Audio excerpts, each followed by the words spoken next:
بز میں رضا پیاری بز میں رضا میری بز میں رضا پیاری بز میں رضا۔ ایک جگہ حضرت انس رضی اللہ تعالیٰ عنہ حضور کی خوشی کی کیفیت کو بیان فرماتے ہیں کہ جب بندہ خوش ہوتا ہے تو اسی وقت اس کا چہرہ چمکتا ہے۔ فرماتے ہیں حضرت انس رضی اللہ تعالیٰ عنہ کہ جب حضور خوش ہوتے تو آپ کا چہرہ انور شفاف آئینے کی طرح ایسے چمکتا تھا کہ دیواروں کا عکس اس پر دکھائی دیتا تھا، دیواروں کا عکس اس پر دکھائی دیتا تھا۔ یہ تو حضور کے چہرے کی چمک کا عالم ہے۔ اور کبھی اگر میرے آقا مسکرا دیں تو حضرت ابو ہریرہ کو یہ کہنا پڑ جائے کہ حضور کے مسکراہٹ سے وہ نور نکلتا کہ سامنے کی دیواریں ایسے منور ہو جاتی کہ جیسے کہ دوپہر میں سورج کی روشنی میں چمکا کرتی ہے۔ اللہ اکبر۔ تو میرے اعلیٰ حضرت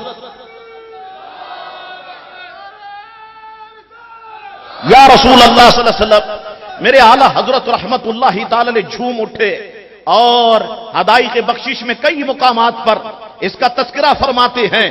ایک مقام پہ میرے اعلیٰ حضرت فرماتے ہیں جن کے گچھے سے لچھے جھڑے نور کے، ان ستاروں کی نزہت پہ لاکھوں سلام کہ حضور کریم علیہ السلام اپنے حجرہ ناز میں داخل ہوئے تو گپ اندھیرا تھا۔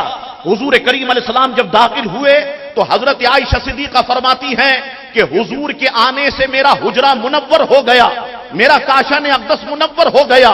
اور یہ وہ کیفیت تھی کہ جب حضرت عائشہ صدیقہ فرماتی ہیں کہ میں سوئی تلاش کر رہی تھی، چراغ گل ہو چکا تھا، سوئی مل نہیں رہی تھی، میرے آقا حجرے میں تشریف لائے، اتنی روشنی ہو گئی کہ گمشدہ سوئی کو میں نے اس روشنی میں تلاش کر لیا۔